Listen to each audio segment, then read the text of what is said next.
Go fruit yourself.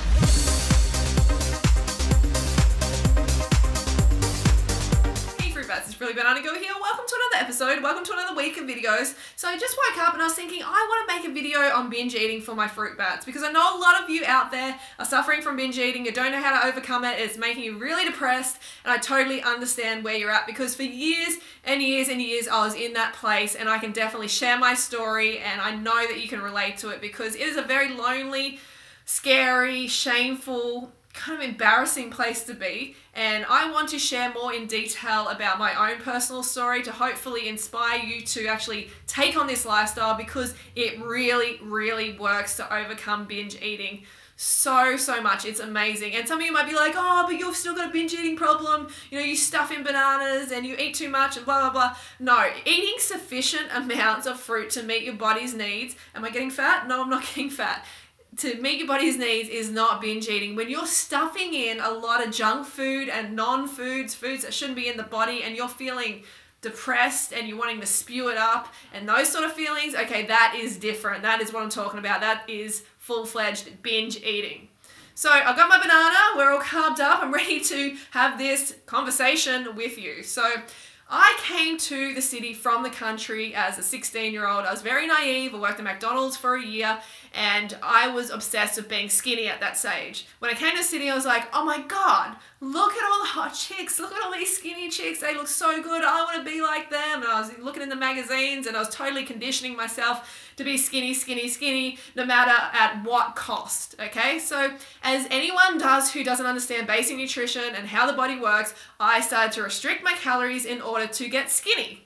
So I did. I started to get skinnier and skinnier, but it wasn't happening fast enough. So I wanted to speed up the process. So I began to exercise as well. So in the morning, I would go to the sea pool. At the time, it was really cold because it was the middle of winter, but I loved it because it gave me a jolt to my metabolism, or I thought it was jolting my metabolism, and it was really fat burning because I'd do like 10, 20 laps and it would be maybe like 10 degrees Celsius, like freezing for me at the time, absolutely freezing because I wasn't eating much either.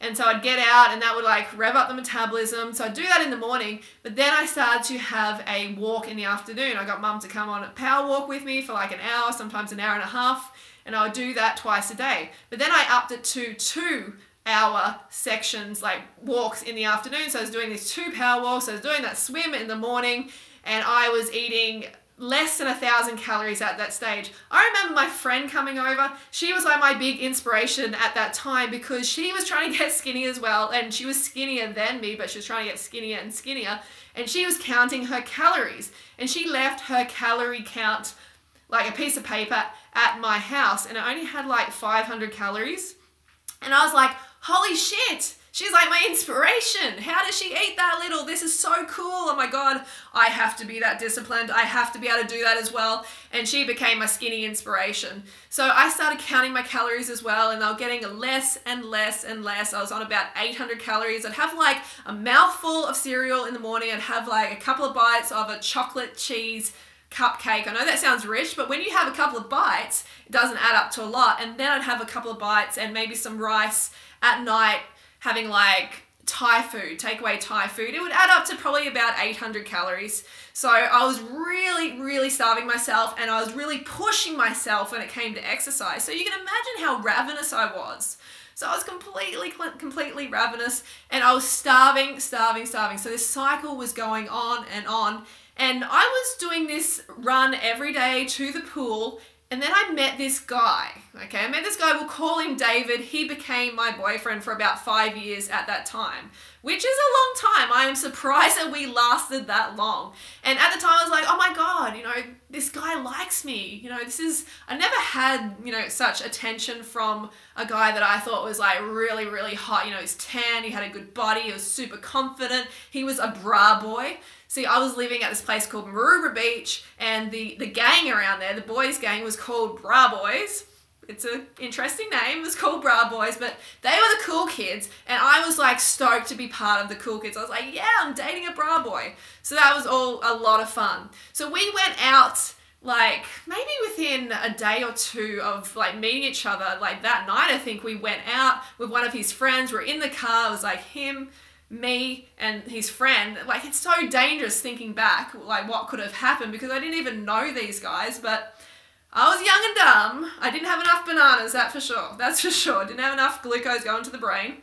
So I went out with these guys, and I remember David taking out these drugs. He had like a whole sachet of ecstasy pills, these like red ecstasy pills, fat ones. And I was like, whoa, you know, I was from the country, had never seen drugs, never done drugs. I was very naive when it came to drugs. And so he like kind of put them up in front of my face to his friend and said, hey, do you want some, bro? And his friend's like, yeah, for sure. So they had, you know, they had an ecstasy each. And I was like, where's mine? And he was like shocked, because he kind of saw me as some innocent, you know, country girl. And he kind of liked that about me. So when I said, you know, where's mine? He was like shocked, but he's like, oh yeah, well, whatever. And he gave me like, I think it was half at the time. And I was off my head like crazy. I'd never felt this good. I was dancing like crazy. I was just sweating all night. I was dancing for 8-10 hours. It was insane. Literally insane. And from that time onwards, that's kind of where it started. Like, I was using the drugs to suppress my appetite. So that's what I noticed when I was dating my the first boyfriend, David. When I was dating him, he became like, you know, my drug dealer. And I was having drugs several times a week, and it was suppressing my appetite. And I noticed I could get skinnier and skinnier. And I was like, hey, this is pretty good. I don't even want to eat as much. So then that cycled between not eating enough and binging. So when I wasn't having the drugs, the appetite came back with a vengeance, and I was like, whoa, I need to eat. I need to eat now. Just give me fucking anything. I am ravenous. Just feed me. That's how I was feeling. You know what it's like when you starve yourself. I'm sure you've been on diets before where you've just turned the corner. You know, like you've been having 1,200 calories a day, the recommended diet. Whoa, the recommended amount of calories. What happened there? And then all of a sudden it's just like, bam, your appetite kicks in and you have absolutely no control over it. You need to feed yourself. And see, that was the point I was getting to. And so, but I noticed these binges were starting to get a little bit more frequent, and I was putting on a little bit of weight, and I was like, hang on, no, I have to stay skinny. This is not good. This is not good at all. So guess what I started to do? Started to spew. And the funny thing is, it's not funny, but the ironic thing is, like, I looked up on Google. I remember Googling at the time how to make yourself vomit. And there's all these different methods, and there's this thing that you could put under your nose, like to make you, you know, feel sick and everything. So I actually got that, and I tried that method, and it didn't work. So I tried a few other methods, and they did not work. So I was like, oh, fuck it, you know, I'm going to stick my finger down my throat, as much as I hate to do this. So I did that. And I remember vomiting the first time and just crying so much and feeling so ashamed and feeling so out of control. I'm going to put this banana down. It's gross now. Feeling so out of control that it was a very depressing, just a very telling time in my life. Like, I was overtaken by this obsession, just overtaken by it. And I was so, you know, I didn't have enough nutrition coming to my brain, so I couldn't be rational. I didn't know what to do. And my mum would see me, you know, acting like this and like getting skinnier and skinnier, and she was so worried about me. But I used to hide these binges from her. I would have like a whole pack of the Tim Tams. I'd have a whole loaf of bread with butter and honey. That was my favorite thing in the world, is butter and honey, butter and honey. And mum would come home and she'd be like, where's the bread? Where is the bread? And I'd be like, yeah, I ate it. So I was eating massive amounts that's in one meal. I'm talking a loaf of bread and Tim Tams as well in one single meal, and then I would throw it up. And sometimes it would take me like half an hour to throw the food up, but I became more and more efficient until, like, when I'd bend over, I'd just kind of involuntary vomiting. So you become kind of an expert at it after a while, as probably some of you know if you've had bulimia in your life. So I was taking the drugs, I became anorexic, so I came to a stage where I was feeling so, the vomiting was just taking over me so much that I ended up getting to this stage where I didn't want to eat anymore, because I knew that a vomit was next. So I started eating like 500 calories a day, and I remember calculating it and going, yes, I am successful. I've eaten only 500 calories today. And that would become, every single day I would discipline myself, and I would go out and I would shop and I'd try on clothing. I'd be going, yes, I'm losing weight. And this whole cycle was repeating in my head over and over again. Skinny is good, skinny is good, skinny is good. And I remember my mum's boyfriend at the time saying, you're going to fall down a crack. If you don't start eating, you're going to fall down a crack, or you're going to be blown away by the wind. And at the time, that was a compliment for me. And I remember even friends saying, you know, you're getting too skinny, you're losing your curves. And I was like, oh, you're just jealous. You know, I was thinking, you're just jealous. You just want to be as skinny as me, because I was so demented in the head from not getting enough nutrition. So I was seriously not stable. I was not a stable person. So the anorexia, it took over, and I just got skinnier and skinnier and sicker and sicker. My skin scabbed up everywhere. I had this muscle wastage. It was a tough time in my life. But I hit the wall and my appetite kicked back in with a vengeance. I got off the drugs and I just got back into eating. Eating became my pastime. It was like, I have to eat. I have to find food. I don't want to socialize. I don't want to know anyone. I just tunnel vision food. That was years and years and years of starvation and purging and deprivation that had caught up to me. So I was just munch. So I was over in another place in Australia called Manly.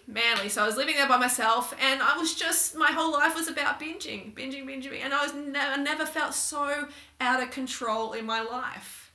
It seemed to go on for years, and I got bigger and bigger and bigger. The weight came back like crazy. And that, to me, that was very, very depressing as well, because my goal had always been to be skinny. You know, that was like happiness. That was happiness to me. That was so important.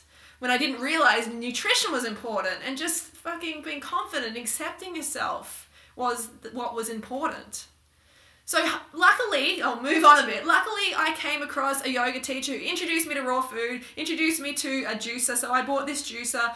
I began getting into raw food. I tried it. I was excited. I didn't know how to do it properly, so I fell off the wagon and I forgot all about raw, and I went back to the binging and purging, and the weight was going up and down like a concertina, going crazy. But I found raw again when I was a personal trainer. Thank goodness, thank fruit, I found raw again. And I started to get enough nutrition into my cells. See, a lot of people think, oh, it's just a psychological thing. And that's what I thought. I thought, I'm crazy. I'm seriously fucking crazy. You know, what is wrong with me? Why can I not control myself? Why am I not disciplined enough? I'm hopeless. I'm a failure. And that's what I used to tell myself. And a lot of you out there probably feel that as well, but it's just not true. It's not true. This is a nutritional thing. This is deeply based in nutrition. The foundation of your body needs to be taken care of. If you're not meeting your basic needs with enough nutrition, then you're going to go crazy up here. Your brain's going to start making you do crazy things like stuffing in the calories, because the brain wants you to survive. Your body wants to survive. That's the basic need within you. So you need to make that connection. So I started to eat enough, and I was like, whoa, I have never felt this good in my life. What's going on? I still didn't understand at that stage that it was just about nutrition and about meeting my needs with all this living nutrition and this carbohydrate, calories, and the glucose. But I was excited. I was like, I never felt this happy in my life. And I can honestly say that's how I feel today as well, because I'm getting enough carbohydrates. I'm getting enough fruit, rice, pasta, potatoes, and I'm getting that glucose to here, because this runs on glucose. You have to remember, this runs on carbohydrates. This runs on carbohydrates. This runs exclusively on glucose, on carbohydrates. So you have to remember, if you deprive this, you're going to start doing crazy stuff. You're going to start feeling crazy. You're going to start thinking you need a therapist. So take care of this first and see what like psychological issues are left over, because it's going to take care of a lot of them. So that's my story. And then I went back. So I did like 9 months of raw, and then I fell off the wagon because I started to undereat, because I didn't see the weight loss results that I wanted to see soon enough. So I started to undereat, started to starve myself essentially. And that's why we say cut the fuck up. You know, we've seen so many people starving themselves for weight loss or undereating for their body's needs.